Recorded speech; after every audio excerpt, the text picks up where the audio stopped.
నమస్తే, welcome to Nationalist hub. మోదీని గద్దెదించడానికి దేశ వ్యతిరేక శక్తులు మళ్లీ ఏకమవుతున్నాయా? షహీన్ బాగ్ లాంటి ఘటనలకు మళ్లీ తెరతీస్తున్నారా? ప్రశాంతంగా ఉన్న రాజధాని నగరంలో అల్లజడులు సృష్టించే ప్రయత్నాలు జరుగుతున్నాయా? తెలుసుకుందాం. కానీ అంతకంటే ముందు మన ఎన్హెచ్ ప్రైమ్ ఓటీటీని సబ్స్క్రైబ్ చేసుకోవడం మాత్రం మర్చిపోవద్దు. www.nhprime.in వెబ్సైట్కి వెళ్ళి ఇప్పుడే సబ్స్క్రైబ్ చేసుకోండి. జాతీయవాద జర్నలిజాన్ని ప్రోత్సహించండి.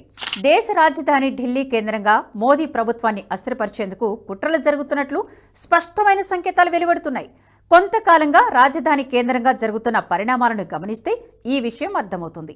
పర్యావరణవేత్త సోనం వాంగ్చుక్ నిరసనలకు ప్రయత్నించడం, షాహీద్గా మసీదు దగ్గర కొంతమంది ఝాన్సీ లక్ష్మీబాయి విగ్రహ ఏర్పాటును వ్యతిరేకించడం, ప్రధాని అధికారిక నివాసానికి కూతవేటు దూరంలో నస్రల్లాను కీర్తిస్తూ సభలు నిర్వహించడం లాంటి ఘటనలు అనుమానాలకు తావిస్తున్నాయి.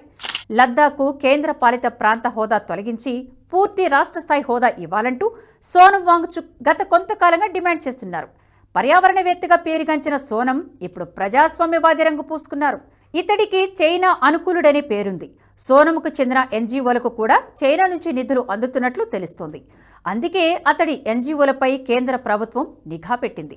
నిజానికి పార్లమెంట్ ఎన్నికలకు ముందు నుంచే సోనం ఆందోళన నిర్వహిస్తున్నారు. అప్పట్లో ఒక్కరే దీక్ష కూడా చేశారు.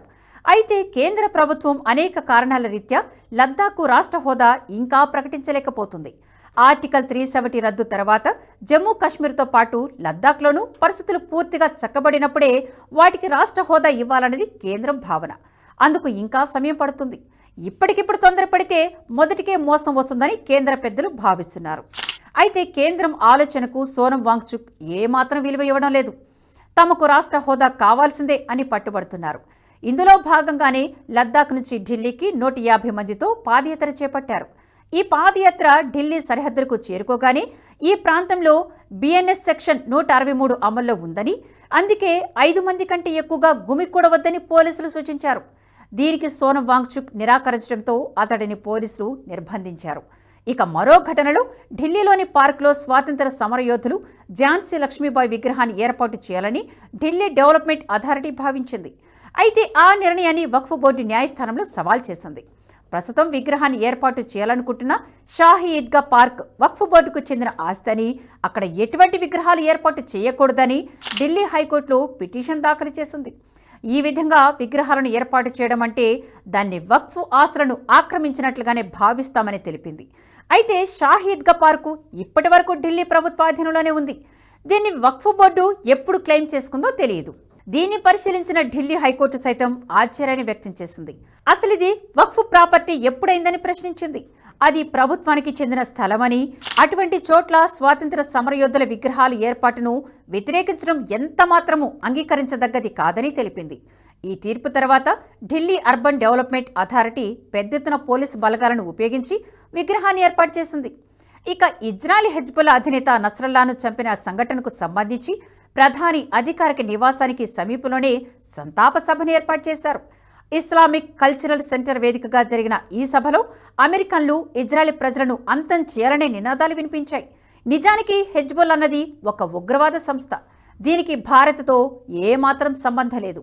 హెజ్బుల్లా ప్రభుత్వానికి చెందిన సంస్థ కూడా కాదు. అయినా కూడా ఆ సంస్థ చీఫ్ మరణం పట్ల భారత్లో నిరసనలు వ్యక్తమవడం, అది కూడా ప్రధానమంత్రి నివాసానికి దగ్గరలో కావడం విస్మయానికి గురిచేసే అంశం. దీనికి తోడు ఇప్పటికే దేశంలో వక్ఫ్ బోర్డుపై కొంతమంది వ్యతిరేకతను వెళ్లగక్కడానికి అదను కోసం వేచి చూస్తున్నారు. వక్ఫ్ బోర్డు ఆగడాలతో సతమతమవుతున్న దేశాన్ని ఈ చట్టం బారి నుంచి కాపాడడానికి కేంద్రం సవరణలు తీసుకురావడానికి బిల్లును రూపొందిస్తోంది. ఇది ఇప్పుడు పార్లమెంటరీ కమిటీ పరిశీలనలో ఉంది. వచ్చే శీతాకాల సమావేశాల్లో ఈ బిల్లును పార్లమెంటులో ప్రవేశపెడతామని కేంద్ర హోంమంత్రి అమిత్ షా ఇప్పటికే ప్రకటించారు. ఈ విషయంపై ముస్లిం వర్గాల్లో కొంతమంది తీవ్ర వ్యతిరేకత వ్యక్తం చేస్తున్నారు. కొందరు మత పెద్దలు ఈ అంశాన్ని ఆధారంగా చేసుకుని కేంద్ర ప్రభుత్వాన్ని గద్దెదించేందుకు పోరాడాలని ముస్లింలకు పిలుపునిస్తున్నారు. ఈ బిల్లును చాలా మంది ముస్లింలు, ముఖ్యంగా షియా వర్గం స్వాగతిస్తున్నా కొంతమంది దీన్ని వ్యతిరేకిస్తున్నారు. వక్ఫ్ బోర్డులో సవరణలు చేయకూడదని భావిస్తున్నారు. అయితే వీరి ఆగ్రహం కేవలం వక్ఫ్ బిల్లుపై మాత్రమే కాదు. దశాబ్ద కాలంగా కేంద్రంలో మోదీ నేతృత్వంలోని బీజేపీ అధికారంలో ఉండడాన్ని వీరు జీర్ణించుకోలేకపోతున్నారు. ఏదో ఒకటి చేసి మోదీని గద్దె దించాలన్న భావన వీరిలో దశాబ్దాలుగా గూడు కట్టుకుని ఉంది.